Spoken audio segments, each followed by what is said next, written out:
El pasado miércoles tuvo lugar la entrega del premio Eusko Ikaskuntza Laboral Kutxa, que desde 1995 reconoce a investigadores, pensadores, creadores y actores sociales relevantes del ámbito vasco, con el común denominador de la excelencia dentro de las áreas de humanidades, cultura, artes y ciencias sociales.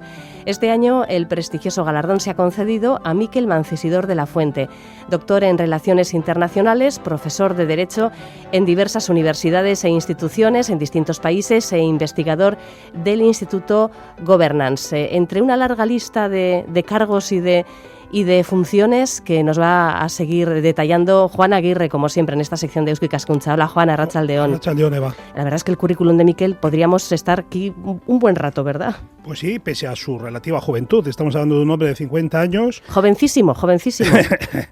Siempre estas cosas de joven o no joven depende de dónde se sitúe uno, ¿verdad? Evidentemente.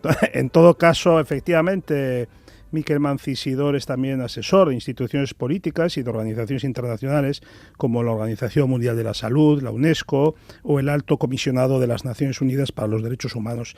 El fallo de este premio, el jurado puso de manifiesto, el jurado y luego el pasado miércoles también en la ceremonia de entrega, que Mancisidor ha contribuido de manera destacada a que en la agenda de las instituciones transnacionales se incorpora el reconocimiento y la promoción de dos grandes derechos, el derecho al agua y el derecho a la ciencia, derechos insuficientemente atendidos hasta ahora y además en ocasiones sometido a la presión de los mercados. Así que en principio, arratsaldeon y sorionak, Mikel. Arratsaldeon, eskerrik asko por el sorionak, y entre todas las felicitaciones que me llevo, también me llevo el premio de que me llames joven. Eso también es de agradecer. Pues sí, pues te lo mereces también, te lo mereces tanto como el premio.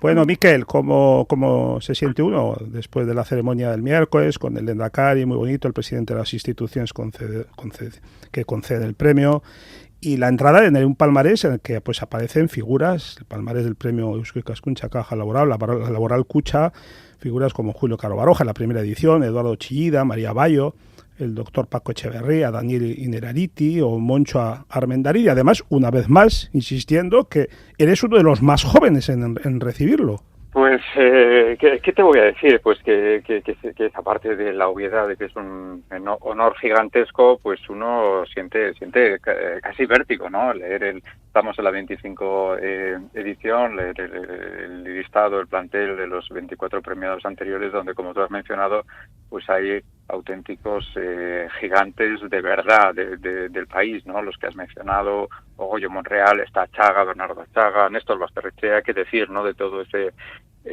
uno a veces puede pecar de vanidoso en ocasiones, eso no lo niego, pero desde luego lo que no creo es que es ser tonto, es ser imbécil. Entonces me doy cuenta del abismo que hay, ¿no? Entre mi perfil y estos nombres que hemos mencionado. Quizá el jurado lo que ha querido reconocer es la oportunidad del trabajo que he estado realizando en relación al derecho a la ciencia, que nuestros oyentes lo conocen bien porque en este mismo programa pues hemos hablado de él en 3 o 4 ocasiones, que ha sido adoptado finalmente en marzo por las Naciones Unidas, justo 5 días antes de que se declarara la pandemia. Y bueno, pues hablar de ciencia y derechos humanos en un momento en el que la humanidad precisamente requiere esta clave, pues creo que ha sido probablemente uno de los factores que ha animado al jurado pues decantarse por mi candidatura, pues en la medida en que he estado pues impulsando este proceso pues en los últimos 8 años. Así que esa es la explicación que quiero encontrar de que se me haga este gigantesco y desmedido honor, que por supuesto pues agradezco un montón. Has mencionado la ceremonia del miércoles. Fue una ceremonia especial porque claro, con las medidas de prevención, ¿no? Obvias, evidentes de la COVID 19, pues tuvimos un evento pues muy reducido, no había público, simplemente los representantes institucionales, con las distancias, con las mascarillas, sin pues obviamente todo lo que corresponde en un momento como el presente.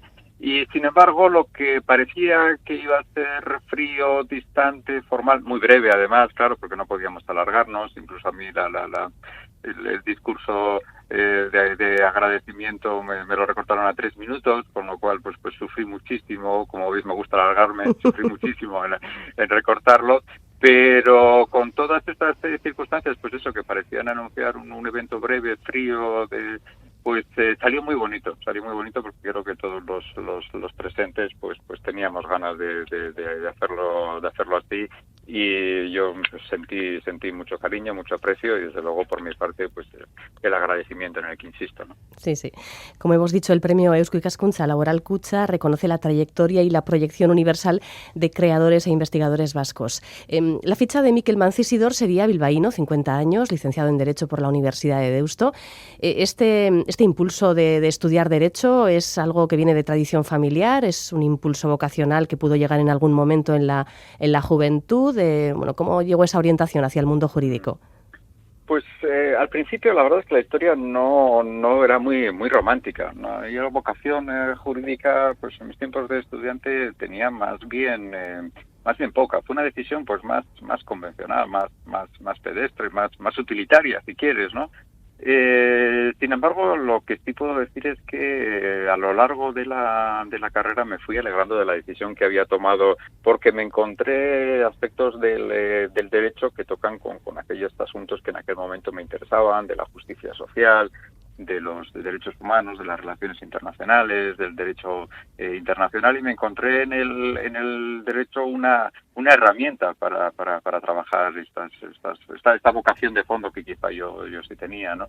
Y por ejemplo, pues recuerdo con mucho cariño cómo estando en la carrera pues creamos el grupo de Amnistía Internacional de la Universidad de Deusto, bueno, que marca un poco pues la línea que en aquel momento pues tenía ganas de seguir, y en el que pues afortunadamente pues he podido continuar hasta la fecha. Claro, esto explica que al terminar la carrera, Mikel, te especializaste en estudios europeos y cursaste el doctorado en Relaciones Internacionales en la Escuela Diplomática de Ginebra, en Suiza, prestigiosa institución. Dinos, ¿qué características presenta el trabajo jurídico en este ámbito, en el ámbito internacional, donde, bueno, en principio sabemos que los mecanismos son distintos entre las diferentes legislaciones nacionales? Incluso pues se puede producir distorsiones relacionadas pues con eso que se llama el relativismo cultural, ¿no? Por las diferencias entre países, civilizaciones. La pregunta que ya más de fondo que me haces pues es efectivamente es central en los dos sentidos que has apuntado. Primero, en la diferencia institucional, jurídica del derecho internacional y de los derechos domésticos, locales, nacionales, estatales, como quieras llamarlos. Es una idea que insisto mucho en mis clases de Derecho Internacional. Si nos acercamos al Derecho Internacional en la clave comparativa, en la clave de buscarle las similitudes y los paralelismos del derecho al que estamos acostumbrados, nos perdemos, no entendemos nada, podemos caer en el cinismo de pensar que el Derecho Internacional no sirve porque no replica las claves a las que estamos acostumbrados. Así que lo primero que hay que hacer para acercarse al Derecho Internacional es comprender que responde a otras lógicas distintas, ¿no? Es un sistema, es un lenguaje distinto al del derecho pues eso, doméstico o nacional. Así que has dado en una clave importante, ¿no? Es un derecho que está pensado para regular y para orientar otros comportamientos, otros actores y otros problemas distintos. El otro problema o realidad que cuestionas de la diversidad, yo la vivo mucho porque, como sabéis, soy miembro de un comité de Derechos Económicos, Sociales y Culturales que está creado por 18 expertos independientes que son de muy diverso origen. Tiene una representación, además se busca que sea así, ¿no? Una representación regional que replique la diversidad global de las Naciones Unidas, con lo cual pues tengo un miembro chino, una miembro de Corea del Sur, una miembro de Sudáfrica, un brasileño, etcétera, ¿no? Así hasta un jordano, un egipcio. ¿Eso qué quiero decir? Que a la hora de discutir, y cada uno de ellos nosotros, pues eso, de una edad distinta, de una tradición no solo jurídica, sino cultural, religiosa, de unas formas de entender las relaciones, de unas formas de entender las instituciones, de unas formas de entender el derecho distintas. Entonces uno aprende muchísimo, casi más del fondo de la cuestión que está discutiendo en cada momento, de cómo aspectos que, por ejemplo, hablando entre nosotros con un fondo, con una tradición cultural pues compartida, aunque tengamos diferencias, hablamos el mismo lenguaje conceptual, tal, de valores, y sin embargo pues discutiendo con un chino o con gente tan distinta, de temas tan delicados que tocan tanto los valores, te das cuenta que a veces pues los problemas están en un sitio distinto en el que pensabas. Puedes llevar una hora discutiendo sobre lo que tú entendías que era un problema, y de pronto te das cuenta que el problema estaba en el otro lado, ¿no? Y en cuanto detectas ese motivo, pues puedes resolver un problema de una forma pues más original y más creativa de la que pensabas. Por eso las prácticas diplomáticas, que a veces vistas desde fuera nos pueden parecer tan antiguas, tan viejas, tan pesadas, tan pérdida de tiempo, ¿no? El respeto, el tratar al otro con mucha deferencia, el cuidar, nos puede parecer una cosa como viejuna y que ralentiza los procedimientos, y la verdad es que es todo lo contrario, porque la única forma de entendernos es respetándonos y dándonos tiempo para entender realmente qué hay detrás de lo que el otro está diciendo. Fíjate, Miquel, que yo conocí y traté en una cierta ocasión a Ignacio Sagaz, un andaluz con raíces vascas, que fue embajador, una larguísima carrera de embajador de España en Australia, en Vietnam, en Filipinas, es cuando yo le conocí, en un montón de países, y además director de la escuela diplomática durante un par de años. Sí. Y le planteé este mismo problema que estamos comentando ahora. Ignacio, ¿cuál es la clave en las relaciones diplomáticas que vistas desde fuera pueden parecer efectivamente a veces mucha hipocresía, cinismo y tal? Sí. Y me contestó algo que siempre me ha dado mucho que pensar. Me dijo, la clave, la generosidad.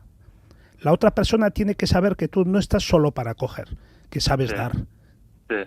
Sí, y la generosidad también, no solo en el contenido de lo que estás negociando, sino en las formas. Claro. En dar tiempo, en el respeto, en el considerar que tienes que buscar una salida que sea digna para todas las partes que están negociando, la escucha, identificar cuál es el objetivo común que tenemos, etcétera, etcétera. Sí, eso es. Sí. Bueno, hablando de generosidad, hay que decir que nuestro invitado en el 97 marchó como cooperante a América y allí estuvo 3 años. ¿Qué te llevó, Miquel, a tomar la decisión de aparcar la carrera durante un tiempo y tener esta experiencia, que seguramente desde el punto de vista vital sería apasionante, pero también con connotaciones relacionadas con tu ámbito laboral?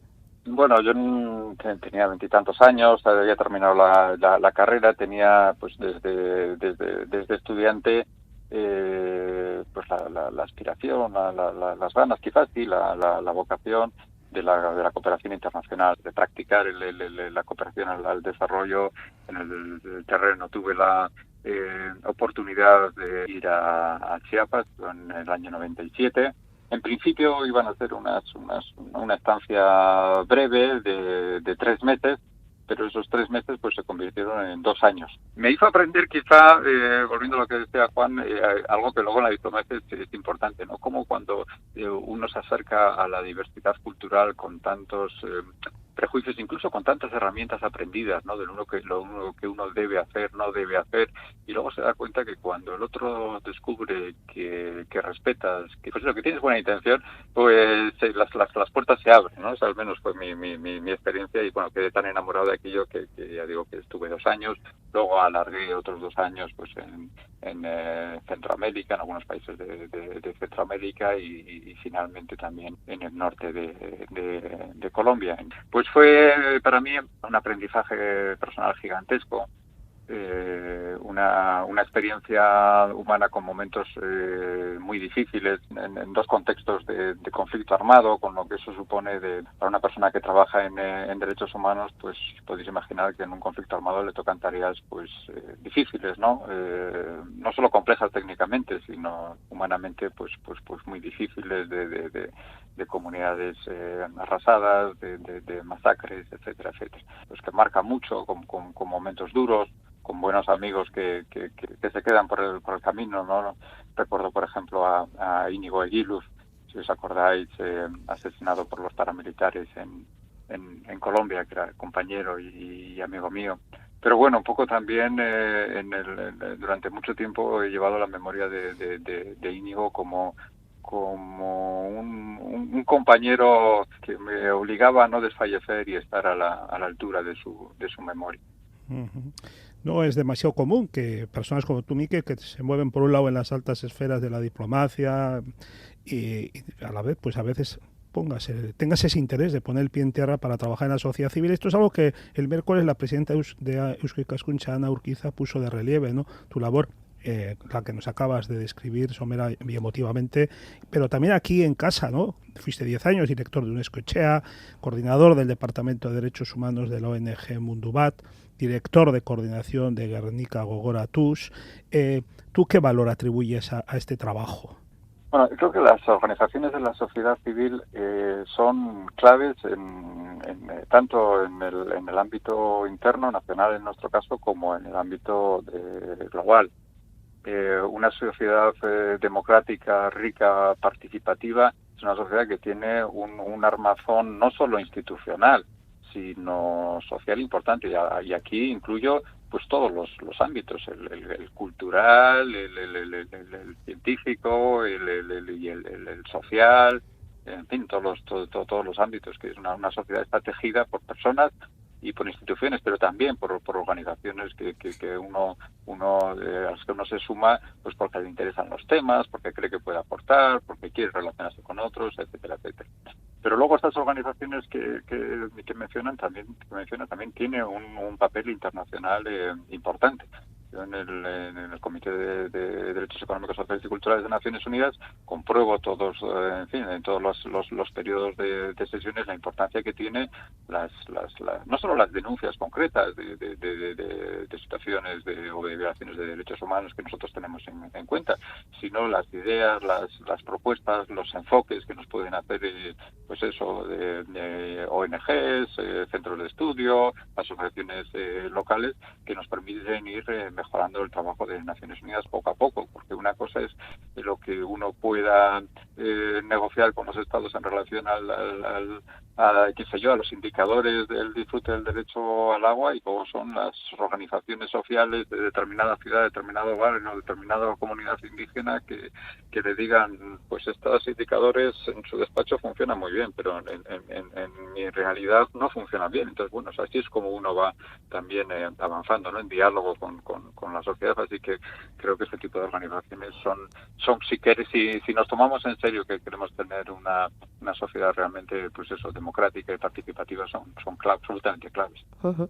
Tenemos que destacar que contribuiste a que la Asamblea General de Naciones Unidas declarara en 2010 el derecho al agua como derecho humano esencial, algo que nos parece, en fin, tan básico, pero 2010, como quien dice antes de ayer, algo de cuya trascendencia, bueno, pues no seremos evidentemente del todo conscientes aquí donde estamos, en fin, nos llueve continuamente y donde malgastamos el agua realmente. Las personas que nos escuchan a través del podcast que viven en otros países o que viven en otras comunidades más al sur, seguramente están más concienciadas sobre el hecho de cerrar el grifo en ciertas ocasiones, ¿verdad?, que aquí en el norte.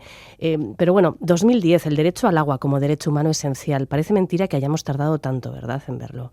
La cuestión del derecho al agua es extraordinariamente interesante, porque es una idea, un concepto que no estaba de modo explícito ni en la Declaración Universal de los Derechos Humanos ni en los pactos de derechos humanos, donde se puede uno encontrar las referencias, obviamente, al derecho a la salud, pero también al derecho a la vivienda, o el derecho a la alimentación, por supuesto, o incluso el derecho al vestido en el pacto del 66. Pero no había una referencia directa al agua.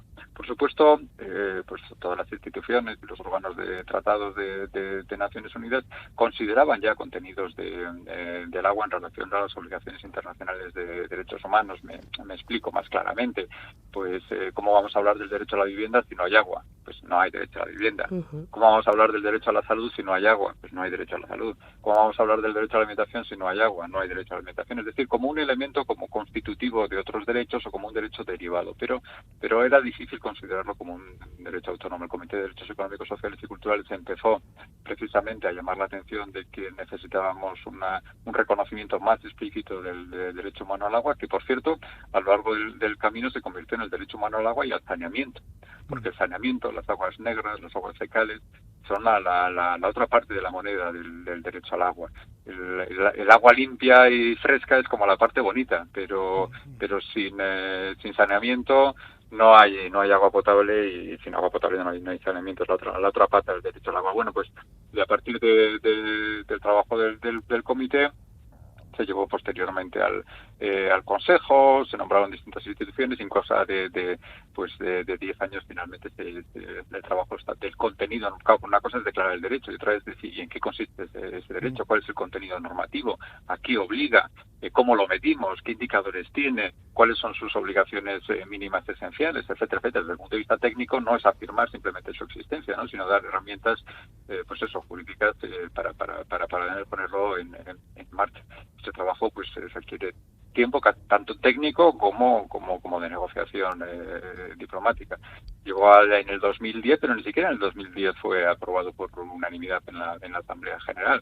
Hubo que seguir trabajando todavía con nuevas resoluciones en el 13 y en el 15 hasta que por fin se logró ese reconocimiento universal. Alguien podrá decir, bueno, ¿y qué importancia tiene que la Asamblea General diga que eso tiene eso alguna consecuencia? Pues tiene muchísimas, desde que de forma continuada, desde el que se da el reconocimiento del derecho al agua por parte del Comité de Derecho al Agua, se incorpora a una veintena, por ejemplo, de constituciones, desde que antes de que el comité hiciera este trabajo no había sentencias o pronunciamientos de los altos tribunales constitucionales o supremos de países basados en el derecho humano al agua, y ahora sí los hay.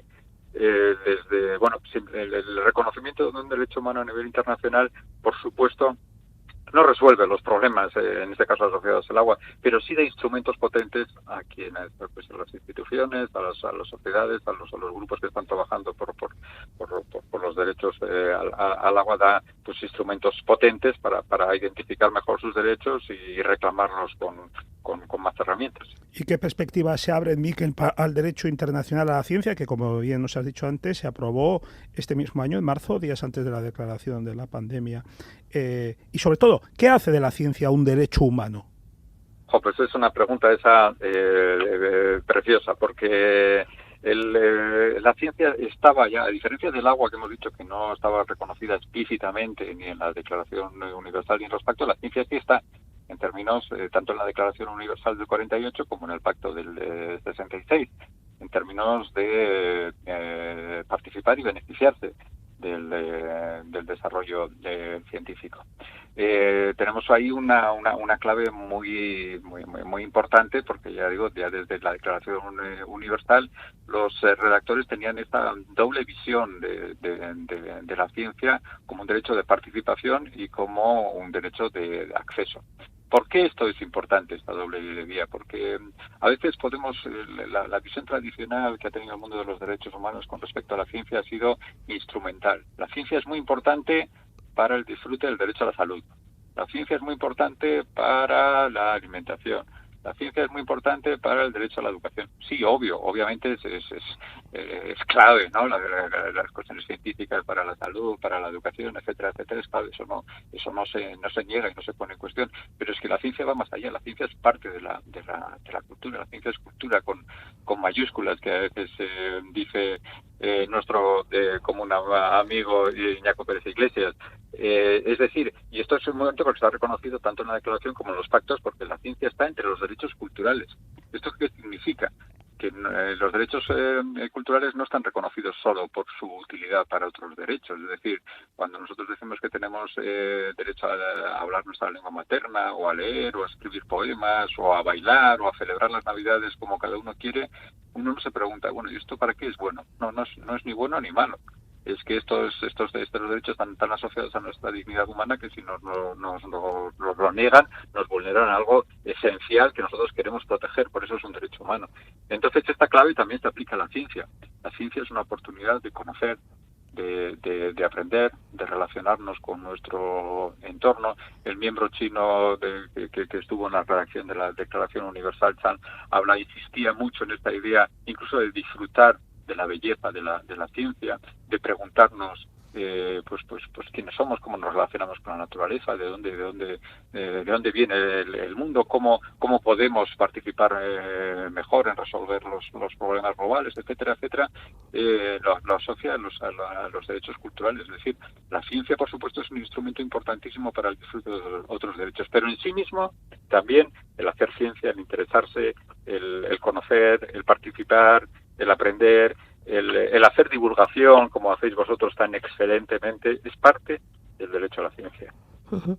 Hablamos precisamente en abril, durante el confinamiento, por cierto, sobre la aprobación por fin de este derecho universal al disfrute de la ciencia. Y bueno, ya entonces comentaste, recuerdo, que había habido que hacer encaje de bolillos en cuestiones diplomáticas con ciertos países y que, bueno, que en ciertos países también la aplicación de ciertos aspectos de este derecho internacional, pues que tenía sus singularidades o sus dificultades. En fin, cuando se trabajan dosieres de semejante relevancia a nivel internacional, en fin, ¿cómo se hacen esos encajes de bolillos diplomáticos? Porque, claro, estamos hablando de las Naciones Unidas, países con formas de vida, con culturas, con tradiciones tan diferentes. Pues claro, imagínate si en nuestro entorno es difícil pues negociar algo, qué sé yo, desde la comunidad de vecinos hasta el Parlamento Vasco, ¿no? Y teniendo en cuenta pues que más o menos pues participamos de cierta tradición o cierta comprensión cultural de las cosas, no voy a decir idéntica, pero por lo menos sí comprensible entre unos y otros. Pues esto, pues traducido al ámbito global, pues la dificultad se multiplica. Claro, nosotros en este caso además queríamos un comentario general que respetara unos ciertos mínimos con respecto primero a la consideración de la ciencia, ¿no? No cualquier cosa es ciencia, no cualquier pseudociencia puede ser reconocida o puede pretender el reconocimiento como ciencia. Luego hay aspectos, por ejemplo, que tienen que ver con la educación. Bien que pueda haber distintas tradiciones religiosas que quieran explicarnos determinadas cosas en razón de sus respectivas cosmovisiones o teologías, pero eso no es ciencia. Es decir, no cabe el respeto al derecho a la ciencia si al niño le estamos enseñando creacionismo durante las horas de ciencia, por ejemplo, ¿no? ¿Qué decir, por ejemplo, del principio de no discriminación? Claro, en el acceso a la ciencia no puede haber ninguna discriminación de ningún tipo y por razón de género o sexo, pues obviamente tampoco. Bueno, son aspectos que efectivamente pues son muy delicados, pero si te soy sincero, yo estoy muy contento porque creo que en este comentario de general hemos hecho bastante más que salvar los mínimos. Yo estoy muy contento del resultado y creo que es un resultado que puede ayudar mucho y del cual pues podemos extraer todavía muchos elementos de trabajo para los próximos años. Bueno, y es un resultado que llega coincidiendo además con el 75 aniversario de la creación de la Organización de las Naciones Unidas, que también ayer la presidenta de Eusko Ikaskuntza lo subrayó, la oportunidad de la concesión de este premio a Mikel Mancisidor en el trasfondo histórico que supone este aniversario. Entonces, yo creo que no te vamos a dejar que te vayas, Mikel, si que nos comentes a tu juicio cuáles son los principales retos a los que se enfrenta esta organización en el horizonte de los próximos años. Y no sé si de algún modo le estamos dando demasiada trascendencia o no al resultado de las elecciones norteamericanas de esta semana de cara a ese porvenir. Bueno, yo creo que sí tiene trascendencia, porque nos guste poco, nos guste mucho, Estados Unidos es un país clave en la gobernanza global y ha sido clave además en la creación del sistema multilateral que ahora tenemos, ¿no? Clave en la creación primero de la Sociedad de Naciones y luego clave obviamente en la creación de las Naciones Unidas. nos guste poco o mucho a Estados Unidos, pues debemos algunos de los elementos mejores de este sistema de equilibrios y de gobernanza global que tenemos. Ver Estados Unidos degenerar a un sistema que huye no solo del multilateralismo, lo cual, en fin, sería malo, pero vamos, que desprecia el conocimiento, que desprecia el derecho, que desprecia las normas, que desprecia el entendimiento entre los pueblos, que desprecia la ciencia, que desprecia el rigor, que desprecia la verdad, que desprecia la diferencia entre lo que es cierto y lo que es mentira, pues es un horror que creo que hace este mundo pues bastante más peor y bastante más difícil. Por lo tanto, que haya en Estados Unidos un gobierno que nos guste más o nos guste menos, pero que, en fin, que respete las normas que nos hemos dado y un poco el respeto a la inteligencia y a algunos principios morales mínimos, pues creo que es importante. Y los retos que mencionas de Naciones Unidas, pues a mí me suele gustar, para entender las Naciones Unidas, irnos a la historia de la creación, ¿no? Y los retos a los que los fundadores de Naciones Unidas tenían que responder en el año 45. A uno le pueden parecer muy lejanos, pero si mira algunos de ellos, pues tienen sorprendentes paralelismos con algunos de los retos que tenemos. Así que creo que Naciones Unidas nos ha permitido avanzar mucho en muchas cosas, pero queda mucho recorrido pendiente. La Agenda 2030 de los Objetivos de Desarrollo Sostenible sigue siendo, yo creo que nuestro faro internacional en los próximos 10 años. Las Naciones Unidas, obviamente, sabemos nosotros, por ejemplo, en el Estado lo que cuesta cambiar una Constitución. Pues imagínate lo que puede costar cambiar la Carta de las Naciones Unidas o las Naciones Unidas, ¿no? Hay aspectos de Naciones Unidas que son viejos, que no pueden responder a los retos ya del 2020, que hay que ir cambiando, pero bueno, no se hace nada fácil ese cambio. Las Naciones Unidas, lo dijo uno de sus primeros secretarios generales, una frase que creo que sigue siendo muy útil. Las Naciones Unidas no vinieron a traernos el paraíso en la tierra, sino a alejarnos del infierno. Creo que eso es importante a la hora de saber lo que le tenemos que pedir a Naciones Unidas y a sus organismos, pues como por ejemplo la OMS, ¿no? Bueno, pues merecerá la pena sin duda charlar en el futuro sobre los retos que tiene por delante la Organización de Naciones Unidas con nuestro invitado de hoy, Mikel Mancisidor, flamante Premio Eusko Ikaskuntza Laboral Kutxa 2020, el año de la pandemia. Eso tiene un plus, yo creo que va a tener un plus en el palmarés. Mikel, es un placer charlar contigo y Juan, bueno, pues como siempre también te doy la bienvenida porque esta temporada todavía no nos hayamos saludado, así que por estas cuestiones de las fracturas. Gracias a los dos, agur. Un fuerte abrazo.